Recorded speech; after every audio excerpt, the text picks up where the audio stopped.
Yeah, good morning, everybody. I'm Ann Church, and we have Maria Francis with us today, and we welcome you to this great seminar today, and it happens to be the Fall Prevention Awareness Week nationwide. And this is very important to us. Maria and I have been teaching fall prevention since 2017, and we feel like it's a super, super great topic for everybody to have information on. So this whole webinar is going to give you information on what causes falls, how to prevent them, and what to do in case you do fall. So most falls can be prevented, and you have the power to reduce your risk. Just a couple of housekeeping things. Our online privacy is important. We will be talking with you about things that have happened, and you might want to discuss things that have happened to you.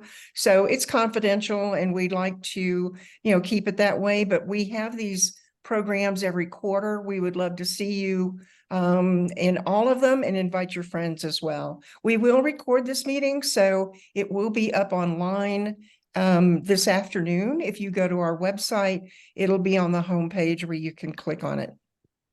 What do we do? We're Villages of Santa Fe, and Villages of Santa Fe makes exercise and lifestyle programs for older adults available online 24/7. We also have an in-person class here in Santa Fe, but we also have a library of over 550 videos of our classes and our programs like this. So by keeping our older generation healthy, we can put the immense talents and assets accrued over their lives, our lives, to really good use. That's what we do. So our workshop, we're just going to run through quickly what you're going to learn today. Falling is a vicious cycle. There's some really serious myths about falling that we will address. We want to talk about the national fall statistics, and I know a number of you are not from New Mexico, but we really have a really high fall rate here in New Mexico, and we will address that issue. And I don't know about your state, but you might look that up as well. There's some bad habits that we have that increase your chance of falling. We're going to talk about balance problems and disorders. We're going to assess your risk level. We're going to stop in the middle. We're going to do a little risk assessment. And something that may not sound like fall prevention, but we're going to talk about assertive communications and why that's important, and then what to do if you do fall. Exercise is very important. Exercise is actually the only thing that can prevent falls. There's not a pill, there's not a rehab, there's not a surgery. It is exercise. Maria will talk about core strength, making the floor your friend so that if you do fall, you can get back up. There are ways to be active that are very easily achieved on a slow basis. We have barriers to exercise. Why do we not do that? We have safety tips. And then we also go back to that whole idea of mindset, because you have to not only have a balanced body, but a balanced mind. There are other causes of falls, and we'll discuss those. Those include medication, vision, hearing, and nutrition. And then my favorite is home safety and gadgets for better living. So falls with or without injury carry a heavy impact on the quality of life. And older adults may fear falling, and as a result, limit their activities and social engagement. So I'll turn it over to Maria here. Okay, so according to U.S. Centers of Disease Control and Prevention, more than 1 out of 4 Americans aged 65 plus falls annually. So falls are the leading cause of fatal and non-fatal injuries among older adults. Okay, so falling is a vicious cycle of patients who are also, so this, I'll tell you how this is gonna work. So you looking at in this graphic here, if you look up the top, you see fear of falling. You develop a fear of falling. So what happened? You decrease your activity. So people think, I'm falling, I'm not going anywhere, or I'm not exercising, or I'm not go dancing, or I'm not going to dinner. So you decrease your activity, and then the consequence, you reduce your muscle strength, your balance, and your gait and your flexibility. So this is all causes by not a lack of activity. So then you decrease your functional ability. And what happened again? You have a fall. Okay, so this is a vicious cycle. The statistics shows that people that have falls, their chances of a fall again will increase if they develop that attitude that they are afraid and they limit their activities. So very, very important, if you have a fall, not develop that fear of falling again. But usually it happens because people decrease the activities. Okay, so patients who are hospitalized for fall-related injury, 35% will be readmitted to fall-related injury, and 5% will die within a month. So the rate of falling is huge. So that's what we have this classes to teach people how to be healthy and how to prevent falls.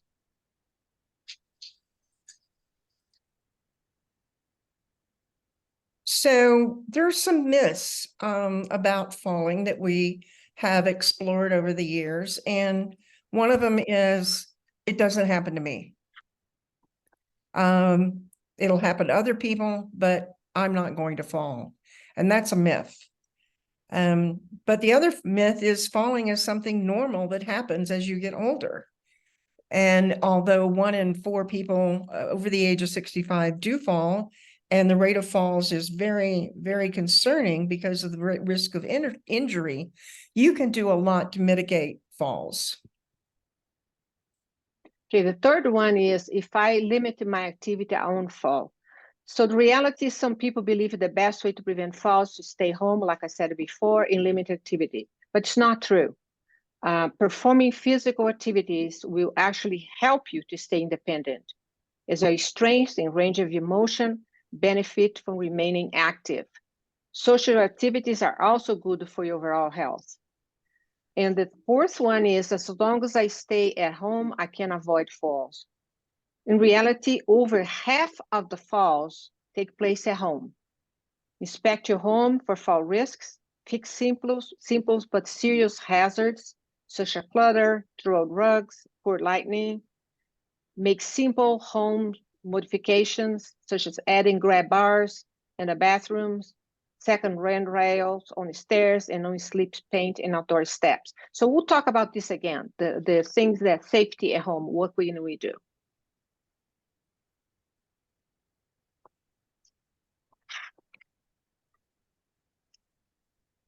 Is this me, Ann? Yep. Okay. Okay. So muscle strength and flexibility can be regained. So according to U.S. Centers of Disease Control and Fall Prevention, more than 1 out of 4 Americans aged 65 falls annually. Falls are the leading cause of fatal and non-fatal injuries among older adults. Exercise is the only proven way to prevent falls.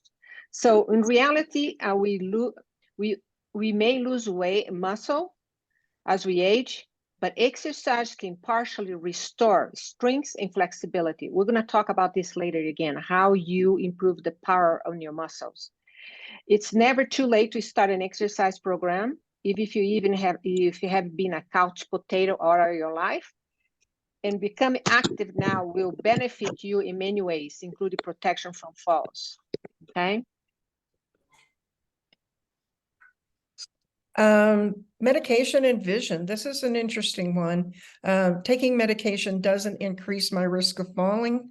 It actually does. Almost every drug, when you look at the side effects of drugs, you're going to see dizziness or fainting. So you really want to be aware of when your medication gets changed or added, maybe your dosage gets increased or decreased. The other thing is, one of the myths is I don't need to get my vision checked every year. What does vision have to do with balance? Well, the easiest way for me to answer that is try standing on one foot and closing your eyes. it's going to be really difficult. Your vision has a tremendous amount to do with how you operate within the universe itself, and Maria will talk about that later as well. Assistance devices, using a walker or cane will make me more dependent. And that's not true. You know, if you need an assistant device, use it, own it. I carry walking sticks in my car all the time, and you'll actually see those with people around here in Santa Fe quite a bit. And it can be quite helpful in some of our walking situations. So it won't make you more dependent, and it will help you. So the nice one is I don't need to talk to my family members or my healthcare provider if I am concerned about my risk of falling. I don't want to alarm them, and I want to keep my independence. So people has this thing that if they share that information with their loved ones or a doctor, they're going to lose the independence. So actually, that's not true. I think fall prevention is a team effort. So you got to share with somebody. If you see that you're declining, then you're afraid of falling, it's got to discuss with your doctor and your family members. Very, very important. So maintain your ability of, we want you to be independent, but that would help, okay? So why do we talk about this? I mean, the reason being is that every 15 seconds, an older adult is treated in the emergency room for a fall, and every 29 minutes, an older adult dies following a fall. So this is a very important issue that I would like everybody to be aware of. The financial toll, the costs are just astronomical, and these are just dollars. It doesn't talk about the other resources, the family resources, or even if you fall, the fact that you are out of commission, you're not there to be helping with the family, you're not there being a caretaker, you're not out there in the workforce, you're not out there volunteering. So the cost of it is supposed to reach about $101 billion by 2030. Among older adults, falls are the leading cause of fractures, hospital admissions for trauma and injury deaths. Falls are the most common cause of older adult traumatic brain injury, accounting for more than 46% of fatal falls. So we'll talk about traumatic brain injury later on and why it's so important that if you fall and have a head injury to get checked out right away.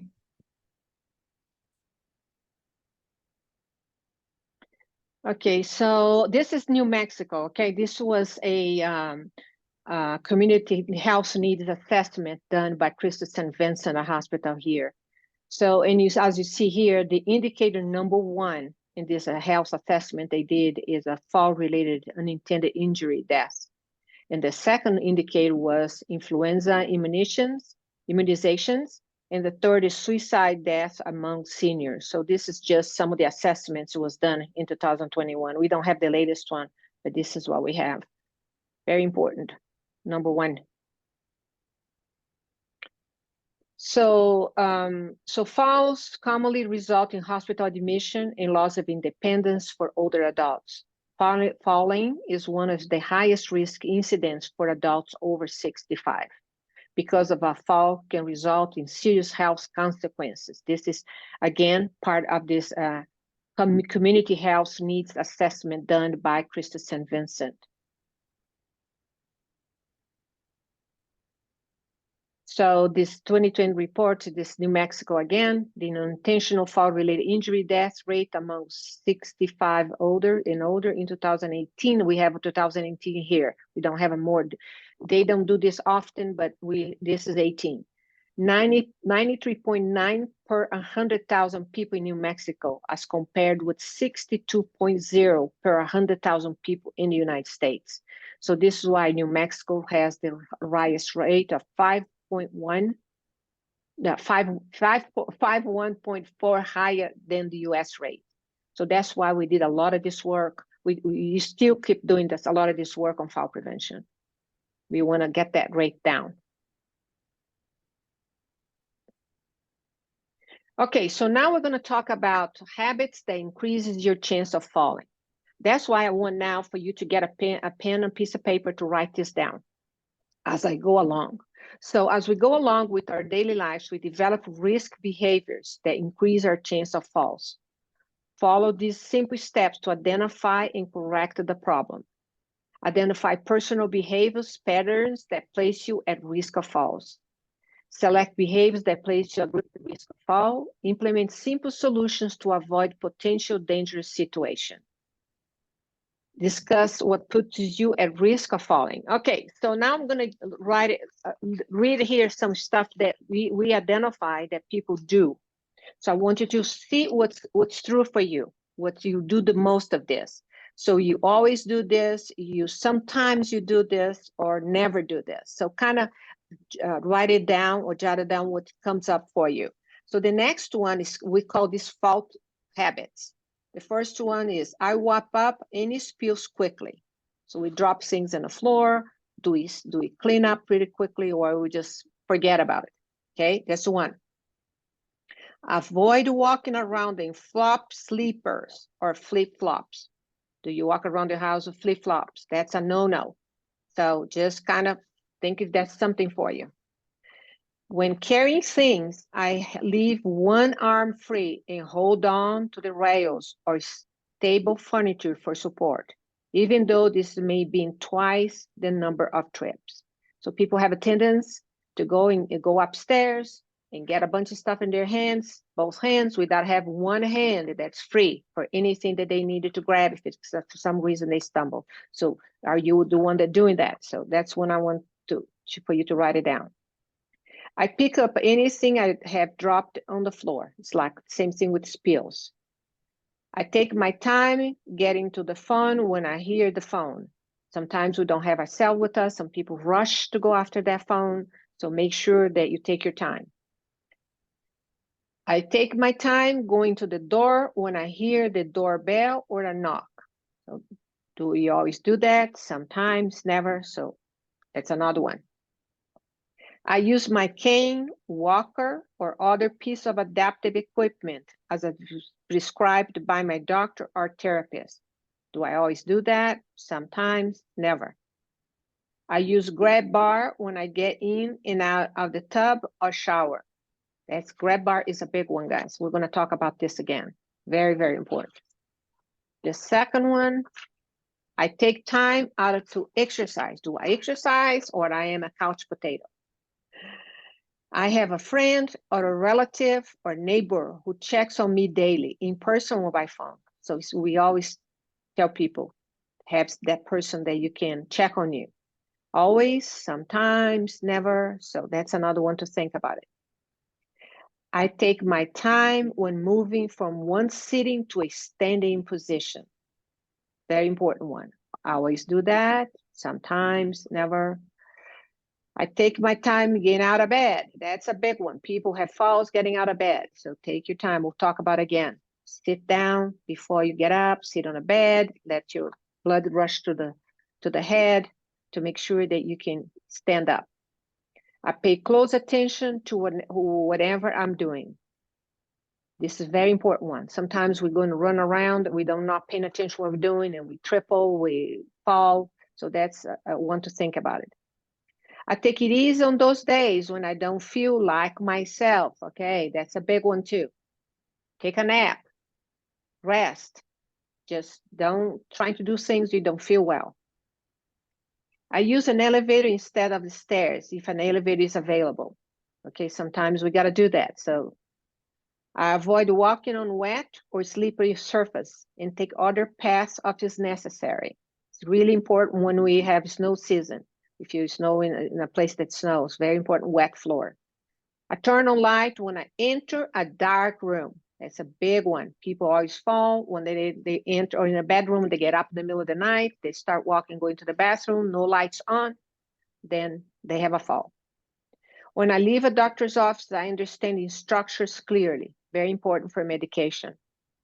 I know whenever or not the medicines I'm taking increase my risk of fall. It's very important to know the side effect of medication. So those are what we call the fault risk. So, and is that when we stop and ask people if they have anything to share that they usually do on this list? The next one, discuss it a little bit. Yeah, does anybody, let's see, are we good with that? We've got people. We can allow people, there we go. I think the biggest, one of the things that I really am, it's like an everyday thing, is turning on the light and going into a dark room, or turning on the light if I get up in the middle of the night.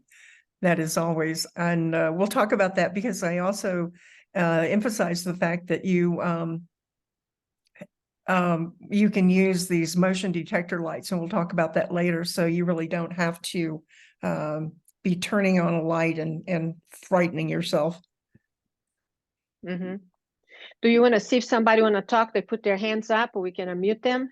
Yeah, I got Anybody? people so they can unmute, or you can raise your hand or unmute yourself. Oops, I went back. Sorry about that. So this is the time that we like people to share. This is very important. Yeah, Nancy. you need to go back in. Go ahead, Nancy. Okay, yes, around my house, I have a number of little sensors that when you enter a room, they come on. The majority of them are sitting in the corner along the baseboard. When we bought them from a number of different places, and they're all rather short, lightweight, but I made sure that all the batteries are the same, so we can buy a large number of batteries at our local big box store. So you always have the batteries. We live in Florida, so we lose our electric a lot. So just the same thing with flashlights. But in our bedrooms, they're set so that when you get out of bed, as soon as your feet go on the floor, there's a sensor. There's one that'll go on in the hallway, another one that'll go on in the bathroom. Ours can be set to different times. So, and we're turning them so they don't shine up at a mirror, so they don't wake my husband up or anybody else that's visiting. And they've worked out really well for us to be able to stay safe, because we do have times in the middle of the night with an electric storm. Our electric goes off, our fire alarms go off, you don't know what's going on. And instead of grabbing a flashlight, we can drop. We've got these little things and we know they're always coming on, and they get dim. So we just know when they're dim, we go ahead and we replace the batteries. Okay, great. Wow, that's great, Nancy, that you're doing that. Is anybody doing one of the have this bad habit that I kind of discuss? Okay, we have Nancy Nicholson. Go ahead and unmute yourself, Nancy.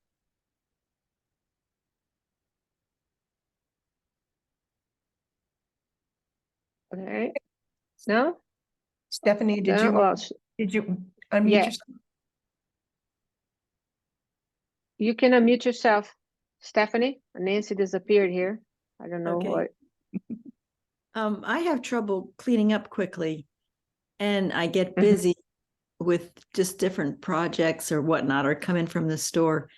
And unfortunately, what happens is I just have a boatload of mess that's accumulated, and then I get overwhelmed about where to start first to get it back into control. So it becomes a bit of a hazard. I'm realizing that, and I don't quite know how to force myself to stop, put something away, move on to the next thing, rather than drop.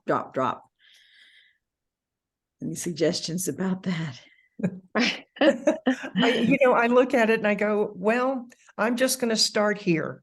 Yeah, like one little, and instead of looking at the whole thing is like, it's just impossible. I'll say, okay, that portion of the room is going to get cleaned up right now. Those papers on the floor, that project that I was working on, and I'll get to those later, but I'm going to start with this one right now and get it done. I know there's a tendency to just say it's just too much. I can't get it done, but it really is important. I was in somebody's home who had, that they had papers. They just would put their newspapers on the floor, and those are so slippery. And I just got her a big basket. I said, just throw them in the basket. and that Yeah. that can solve that problem right there. Okay. Yeah, let's or see. Stephanie, or the other one is to be married like my husband is. You know, you cannot leave anything out of place. So, Oh. He's that Yeah. way. Yeah, I'm on my own so with that. I lived with someone for a short period. He was like that, and it was very difficult for me. now I adapted. I adapted. You don't see anything out of place in my house. Oh, No boy. clutter in your place because it's just, yeah. Okay, thank you for Stephanie for sharing it. you. Yeah, do we have we're gonna take one more, then we're gonna have to move on. Karen, do you want to talk? Okay, ask Karen. Can you hear me? Yes, Yeah, go ahead. Okay. Good morning, ladies. I know I wear the flip-flops in the house. I have severe arthritis, and it's a psoriatic arthritis in my both feet and ankles. I have so many pairs of shoes here that I have tried to use, and I just can't find a good fit. So I find myself wearing these flip-flops in the house, and I know it's not good for me. Any suggestions? Well, we recommend anything that has a back on, you know, something on the Back, back.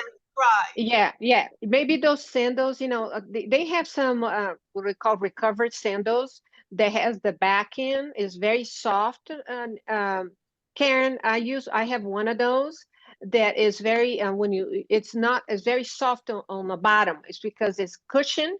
And I don't know the brand right now, but I can look it up mine. I don't remember which brand it is because I bought some time ago. But make sure it has a back. You can have an open toes. I don't like to, I like to have my toes out.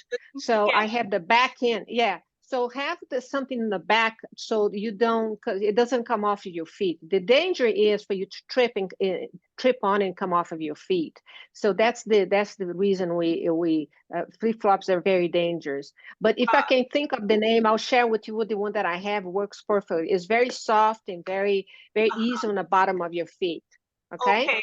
I do all your Monday classes, your class and Judith's class. Okay, great. Thank Great. you. Yeah, I have your name. ladies. I'm gonna make a note here, and Okay. okay. Thank you. Okay, guys, we just right. gotta move on. Okay, we're gonna move on. In is that the Yeah, next so you want to slide? talk about balance problems and questions? Yes. So balance problems and disorders. Do I have a problem? So these questions that they say, ask yourself: do I feel unsteady? Do I feel as if the room is spinning around me, even only for brief periods of time? Do I lose my balance and fall? Do I feel I feel like I'm falling, even if I'm not? Do I feel lightheaded, or am I faint? Does my vision become blurred? So those are signs of disorders. So the next one in. This is Okay, what, no, and move it back. Move okay. it back. Move it back. Okay, we're talking about problems. Let's do this one here first. Let's talk about. Well, I saw. There's another one that we talk about. Maybe this should be before this one hand that we talk about the combination of the three system: vision, vestibular, and proprioception. That's later on. Yeah, that's Get it in, on? Okay. yeah. Okay. Sorry. Okay. That's Bye. So one of the things that we bring up is assertive communications, and what does that have to do with balance? Well, it has to do with your communicating with your family and your caregivers and your doctors and your primary care physician. And it helps you express yourself effectively, and by also respecting the rights and beliefs of others. And then at the same time, you can expect that in return. So, when you go to the doctor, we've talked about this a bit, when you go to the doctor, they have this very narrow, limited amount of time to discuss things with you. So if you've got questions, write them down. Take that piece of paper with you to the doctor. And actually, your doctor at this point, one of their first questions will be, have you fallen recently? And be assertive about that. If you have fallen, you want to tell them, and you want to tell them the circumstances and why you fell. 2 years ago, I fell walking down one of the sidewalks in Santa Fe. And if y'all have been to Santa Fe, we are not a really walking friendly city. And I just fell. I was not paying attention. And so I told my doctor, she said, well, did you think there was some internal problems? I said, no, it was just strictly my I wasn't paying attention. And, that was a wake up call to me to say, put your phone in your pocket when you're walking. Let's not do anything, but just enjoy being outside. So assertive communications is really important, so you can express yourself and what you need. Okay, so if you have the question to ask, have you fallen the past 12 months? Were you injured? Or you afraid that will happen again? Have the discussion with your healthcare provider. Those are the things we tell people to really pay attention to those things and discuss with your healthcare provider. This is one of the things when Maria was talking about that wheel, that fear of falling. And it is quite real, because it does at that situation mentally, you're afraid of falling. So you may really truly limit your activity. Have that discussion with your healthcare provider. Yeah. Okay. Mine, traumatic brain injury. This is my big point. Traumatic brain injury usually results from a violent blow or a jolt to the head or body. Always see your doctor if you received a blow to the head or body that causes behavioral changes. Seek emergency care if there are any signs or symptoms of TBI following a recent blow or other traumatic injury to the head. So what is the situation? When should you go to the emergency room? And this is an actual emergency room visit. It is not urgent care. It's not calling your doctor and making an appointment for a month later. If you have fallen and hit your head, if you have headache, loss of consciousness, confusion, amnesia, you don't remember the event, dizziness, ringing in the ears, nausea, vomiting, slurred speech, delayed response to questions, appear dazed or fatigued, you can have a traumatic brain injury that can cause either death or you can be disabled. And it's a situation where you don't know that you have this problem. You've seen reports of somebody falling or running, somebody skiing and they hit their head. I'm fine. And then, 5 days later, they are dead. And it does happen. So what happens, and you can see this by this middle, the middle person in there, what happens is your brain, if you fall, let's say you fall, your brain actually goes back and forth inside your skull. So you can literally end up with a brain injury on both sides of your brain. So it's very important. You go to the emergency room. They'll do either a CT scan or an MRI to verify that you don't have any problems. If you do have problems, they can take care of it right away, but they just do this. Just do it. Don't be embarrassed. Don't think that people don't care. Your family wants you to be healthy. You want to be healthy, and just go ahead and go to the hospital on that. So hold on just a second. I went back too far. There we go. So we're going to take a little break because we have a few minutes. This is our sit to stand. And I think, Maria, you're going to lead this and I'm going to time it.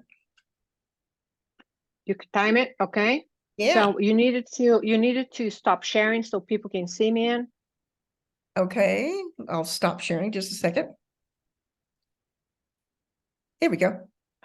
Okay, so I'm going to change my camera here so you can see me on. Okay, here you go.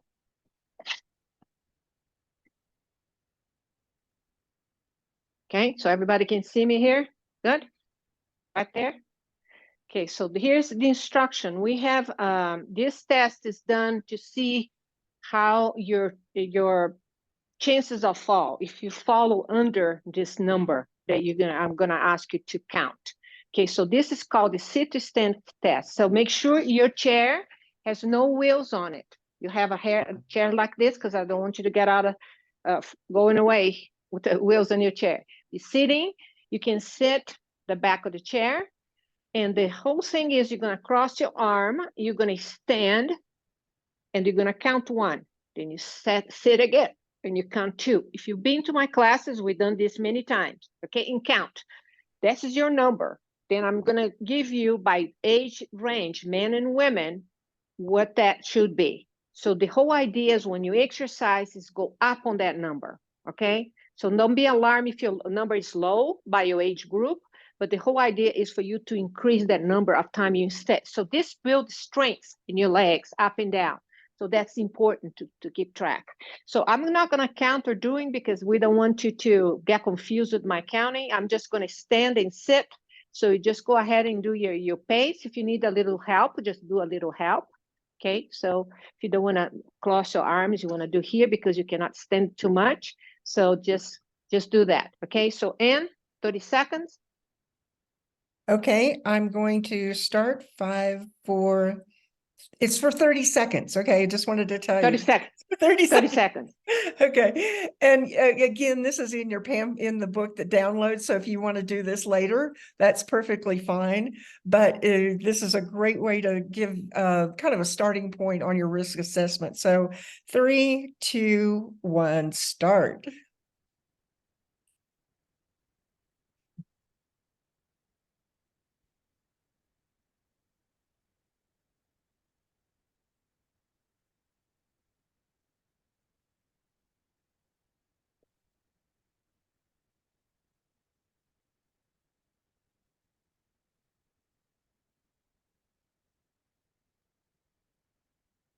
Four, 3, 2, 1, stop. There we go. Okay, good. So let me change my camera.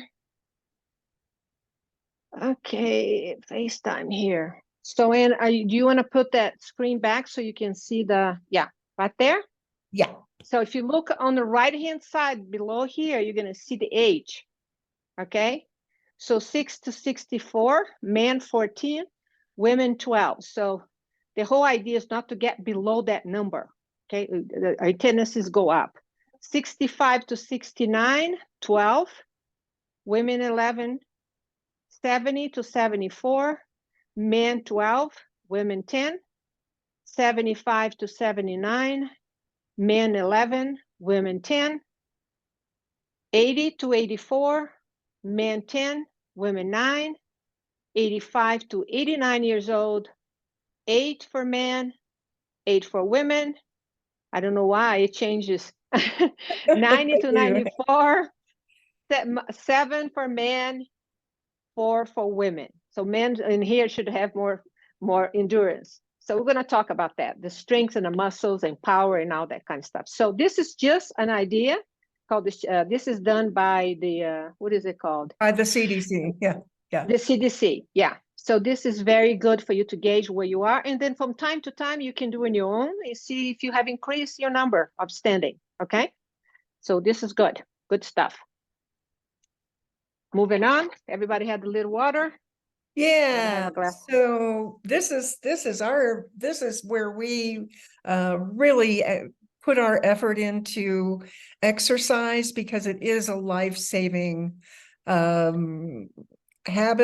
It is a great habit to have. Everybody knows you should do it, but the reason you should do it is because falls can really threaten your life and your lifestyle. I mean, a fall can really totally take you from being independent to being dependent.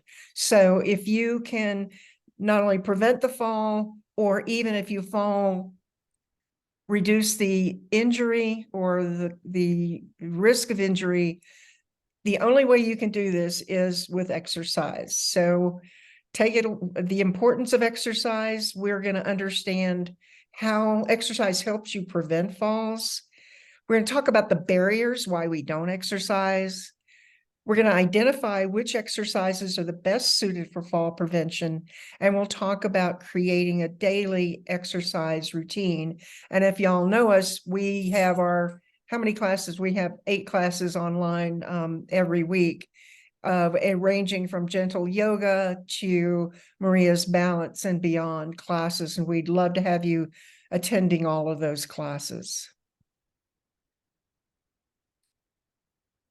Okay, so one of the components of the fall prevention exercise program is the core strength. So a weak core can undermine the motions that are part of your everyday life. So core is those muscles that we have this between a rib cage all the way down to our pelvic floor. Those muscles, they protect your spine. I talk this about in my classes all the time. It helps you to when you hold your core, you have a strong core, your spine, you don't develop spine issues, you don't develop lower back issues. So very, very important for core strength. That's one of the elements here.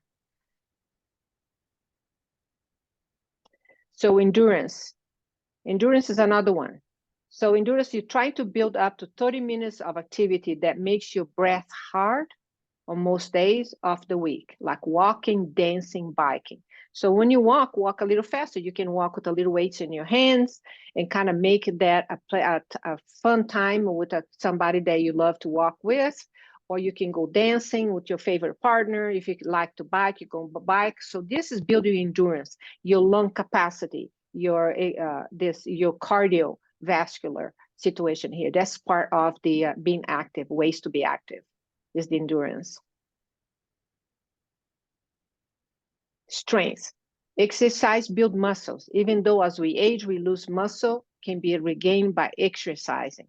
So I'm going to talk about one of these things that I was going to talk about earlier is the difference between the muscles strength and muscle power, because as we age, we lose power in our muscles. And also we lose the strength in the muscle. So through exercise, we can rebuild that. This is just part of the aging. So the difference, the strength measures how much force your muscle can produce.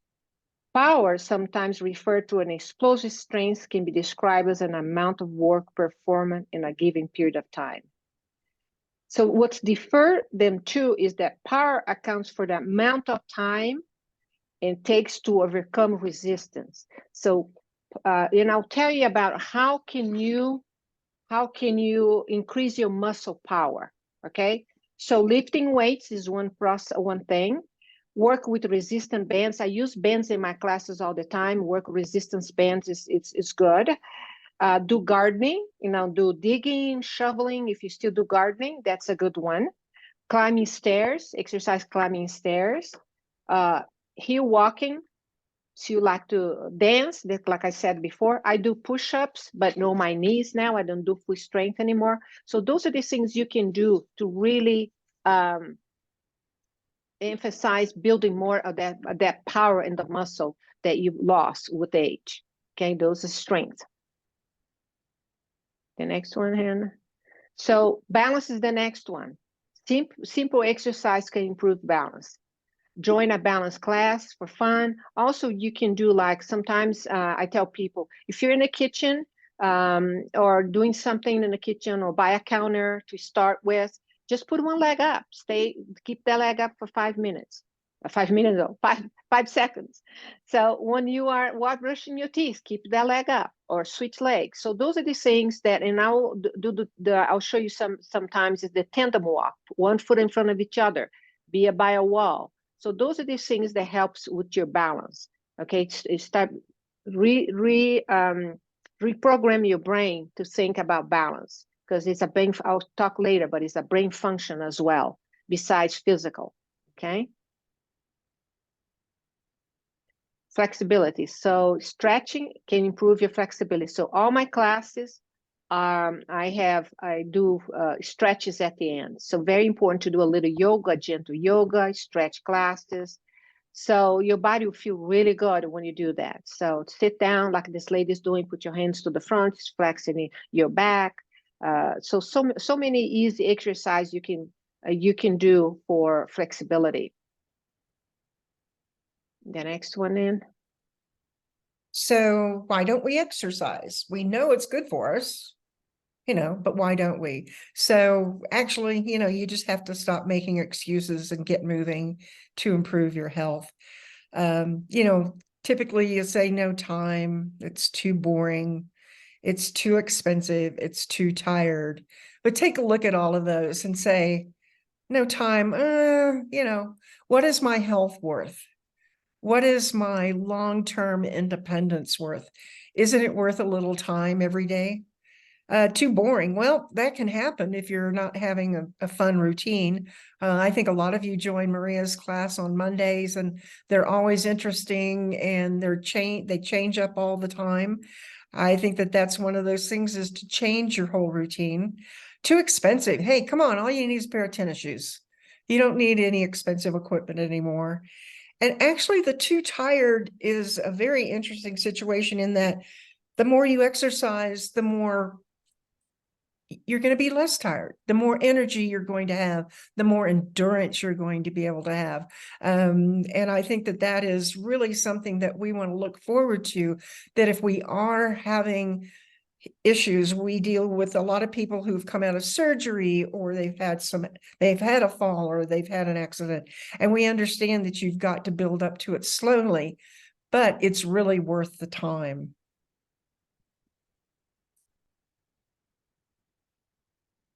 Okay, so safety tips, things you can do to make sure you are exercising safely. Almost anyone at any age can do some type of physical activity. Consult with your doctor before you start any exercise program. Start slowly, specifically if you haven't been active for a long time. Little by little, build up your activity.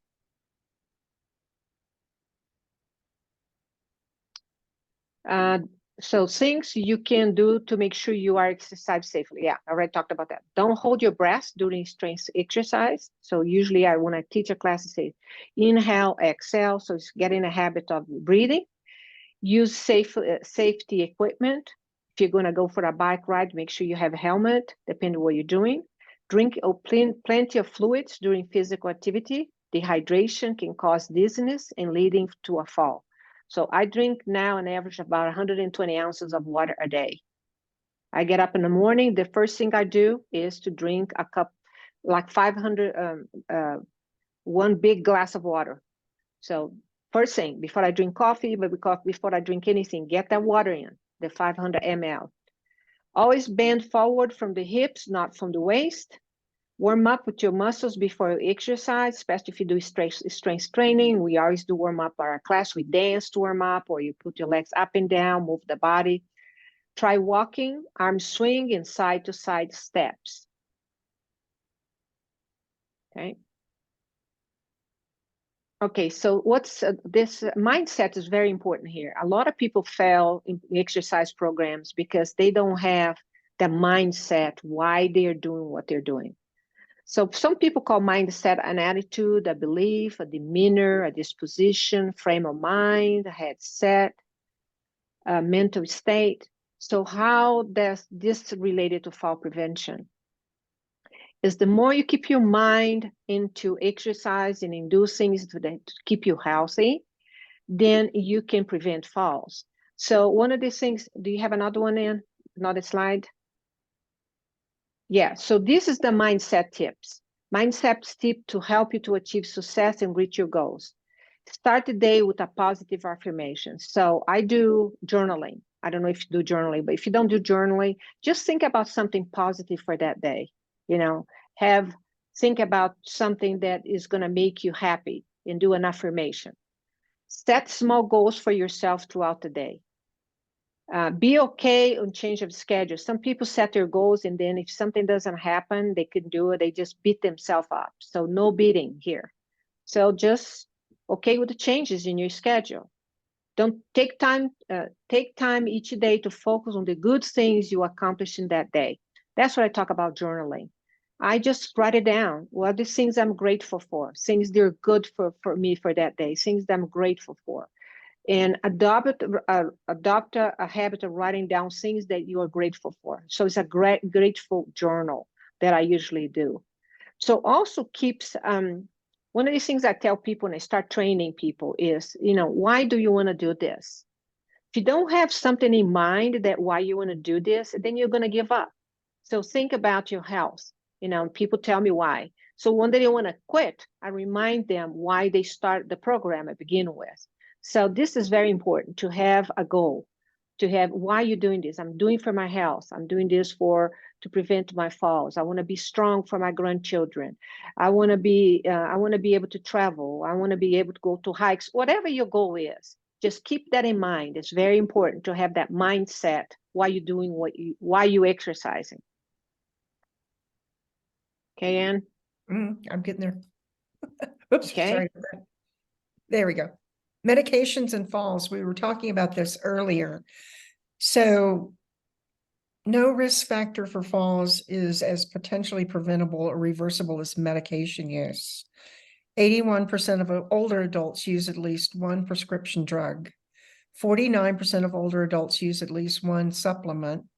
And 29% of older adults use at least 5 prescription medications concurrently with non-prescription drugs.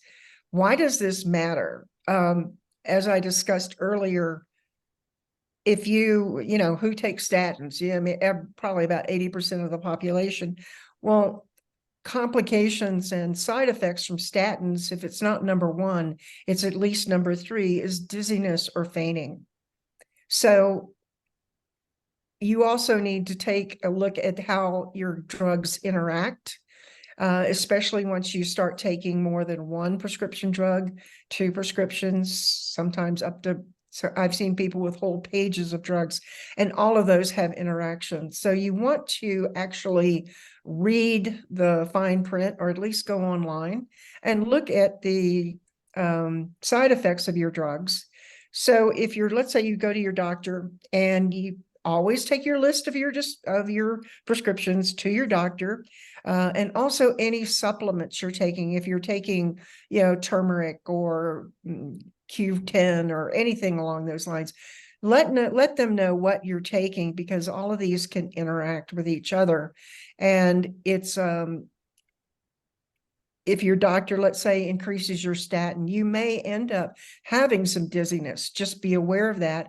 Call your doctor or call the pharmacist and talk to them about it, because it can cause falls. It just can.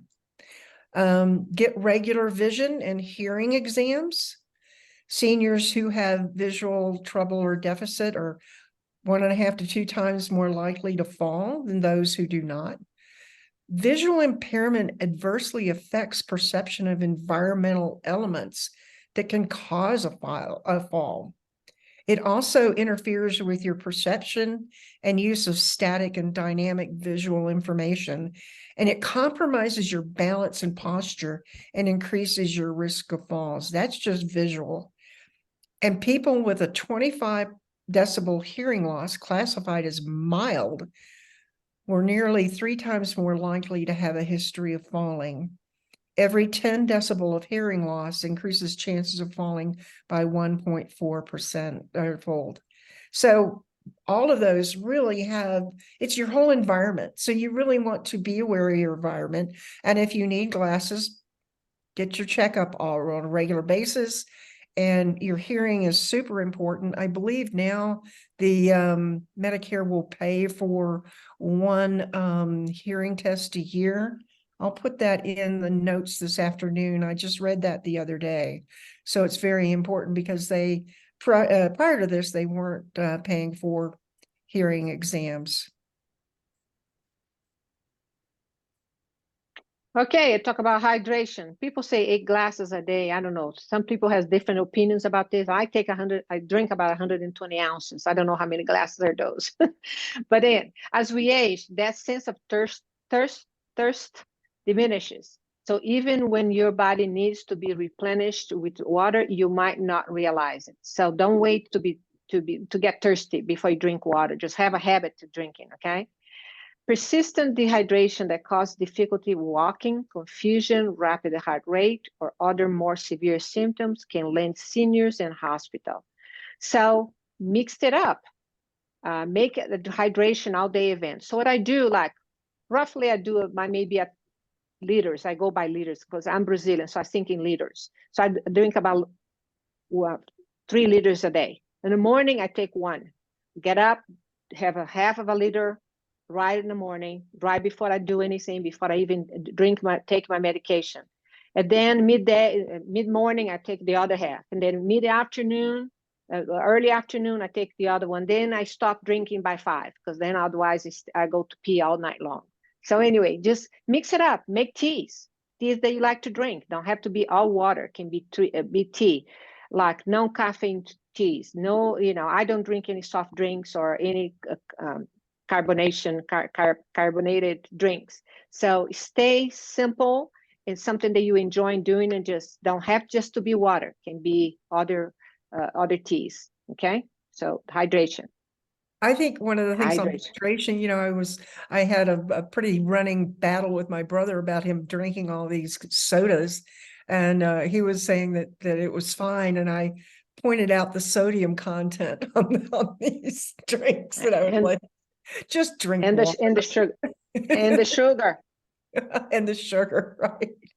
Mm-hmm. Okay, so home safety, again, we have links to all of this information that'll be up on our website after lunch today.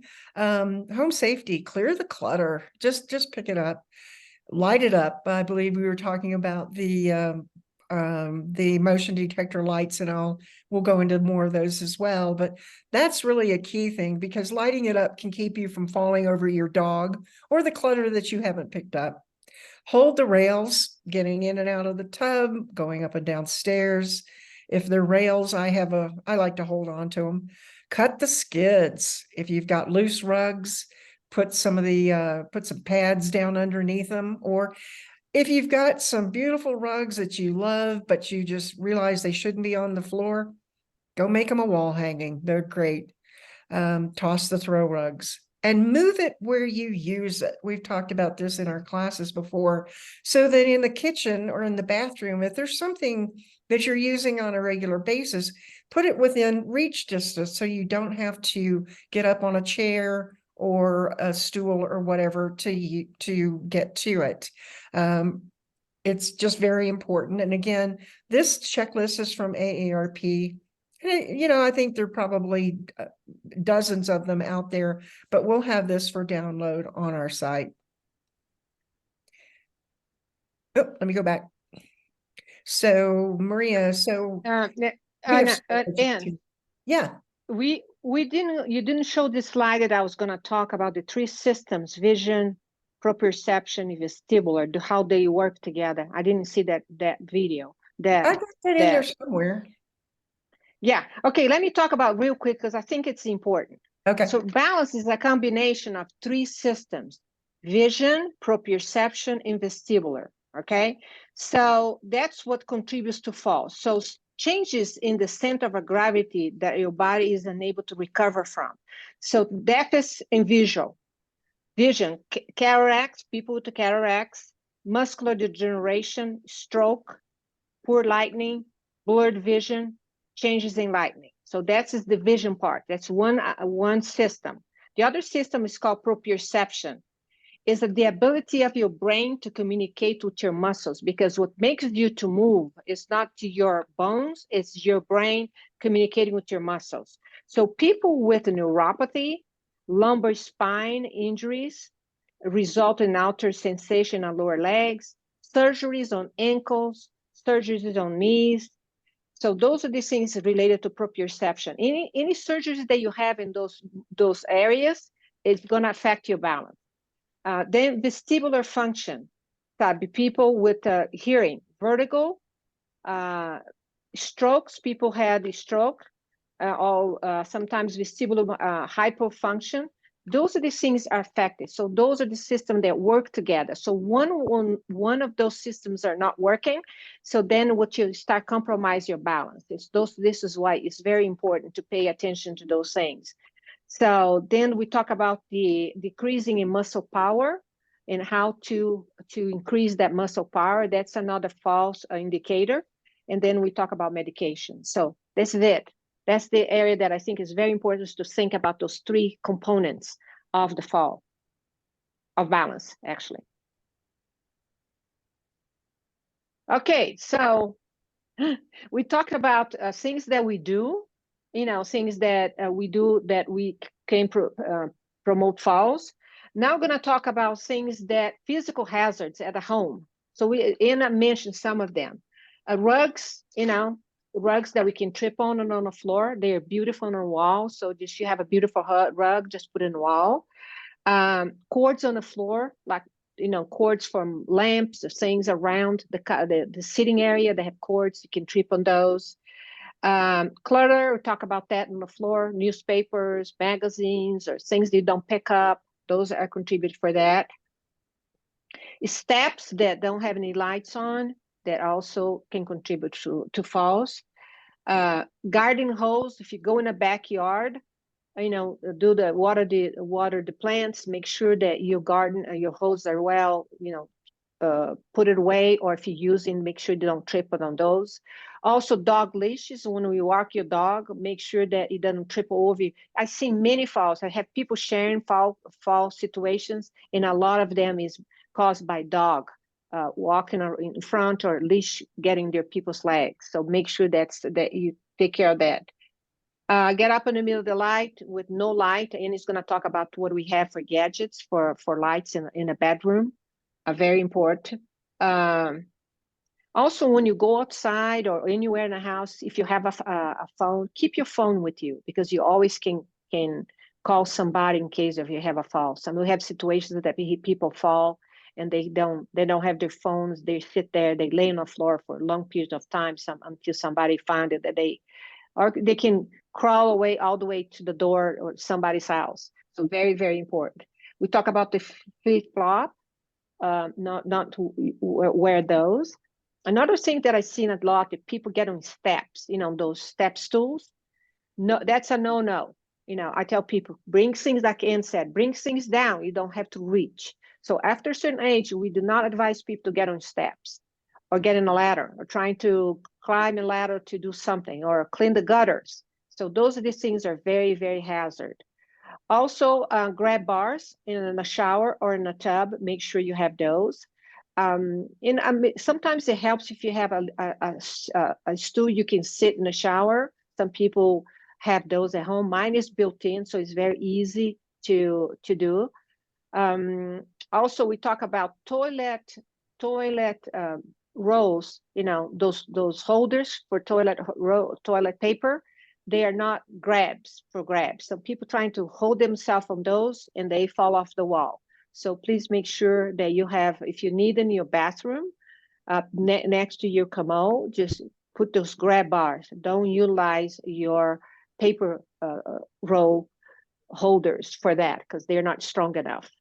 Okay, I think I covered them all, Ann. I don't know if you have any more. I think we're good. So, okay. Yeah, our gadgets for personal safety. Again, we've talked about motion detector lights. And the one thing wonderful about the motion detector lights these days, they are actually LED lights. So they're very, the batteries last a long time. So the one, I think you can see the image there, that's going into my garage, from my garage into my home.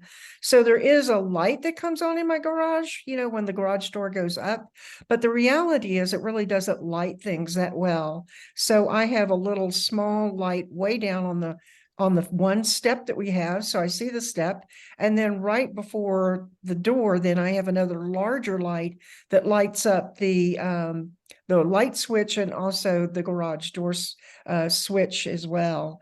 So that makes it very safe for me to go in and out of the garage, even if it's not, even if the light is not enough. I also have these small little round motion detector lights on my stairs. As I go up, they turn on and then they'll turn off. I have the brighter ones in places that, like in the garage and stuff like that. They're very inexpensive. I think they're no more than $20.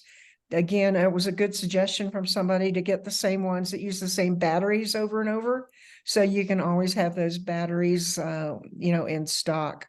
This is also the one in the middle is a bed light, which is very interesting. It is a strip of LED lights that has a adhesive backing that you just pull off and just attach to the bottom underneath your bed. And then there's a motion detector switch that you can have either on the floor, or actually I have mine up by the bed because otherwise the dog would, come by the bed and turn it on. This is really great for getting up in the middle of the night and not disturbing anybody else. It has a timer on it, so you can set it for whatever time that you think you should leave it on, between 30 seconds and 2 minutes, I believe it what it is. It also has a dimmer, so you can have it as bright or as dim as you want. And these can be put anywhere. They're really quite handy. These, the trekking poles, like I said, I keep those in my car. I see people around Santa Fe, downtown Santa Fe, using trekking poles. I think they're a great way to be sure that you have a stable environment when you're walking around. The other thing that I really, really enjoy is a lot of my friends, Maria included, we all have the Apple Watch. It does require you to have an iPhone, but it has a number of really good features. And one that I really, really think is so important is the fall detection. And if it detects a hard fall, it can connect you with emergency services. So if it thinks I've taken a fall, this information comes up on my watch. It also buzzes, tells me that it's going to call 911 if I don't respond right away. So you actually don't have to respond. If you fall and you are unconscious or not capable of pressing this SOS, it will actually call 911, and it will also call the people who are on your medical alert program in your phone itself. So I think it's a really great feature to have. You can also make an emergency call from your watch by holding down the side button and then initiating an emergency call.